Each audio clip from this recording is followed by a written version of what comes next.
म त्यसलाई बहादुर मान्छु जसले आफूलाई जित्न सक्छ तर त्यसलाई होइन जसले शत्रुलाई जित्न सक्छ।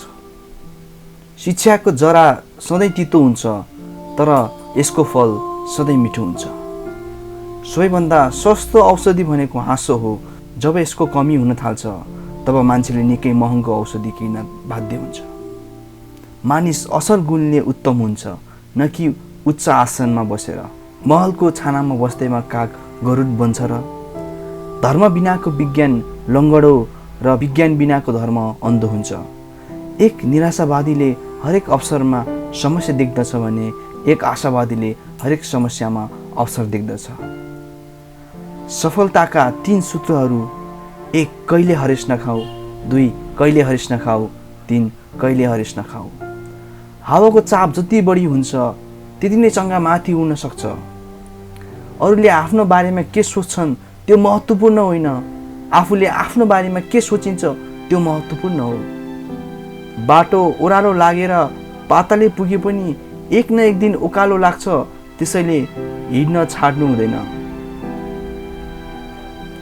कसैले तिमीलाई नराम्रो व्यवहार गर्यो भनेर कहिले दुखी नबन, किनकि सबैले आफ्नो औकात अनुसारको व्यवहार देखाउने हो। यहाँ जहिले पनि कागती निचोड्दा कागतीको रस आउँछ, सुन्तला निचोड्दा सुन्तलाको रस। जसको भित्र जे छ त्यही बाहिर आउने हो। जिन्दगीमा तपाईँ जे गर्न चाहनुहुन्छ त्यो अवश्य गर्नुहोस्। यो नसोच्नुहोस् कि मान्छेले के भन्लान्, किनकि मान्छेले त तब पनि भनिन्छन् जब तपाईँ केही गर्नुहुन्न।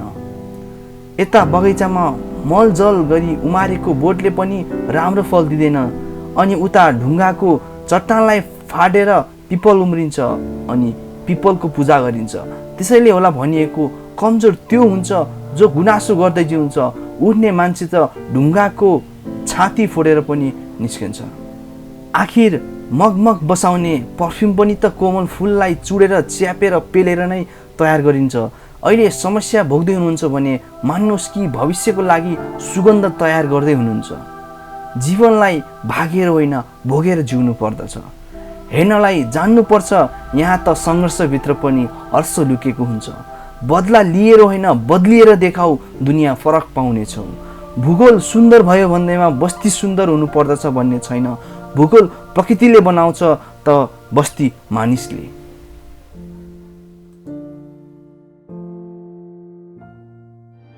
तपाईहरुलाई यो भिडियो कस्तो लाग्यो? मन पर्यो भने अवश्य लाइक गर्नुहोला। कमेन्टमा आफ्नो प्रतिक्रिया दिन सक्नुहुन्छ।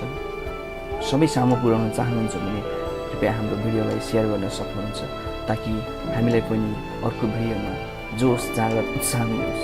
धन्यवाद। If you are new in this channel, please subscribe our channel and don't forget to click on bell icon.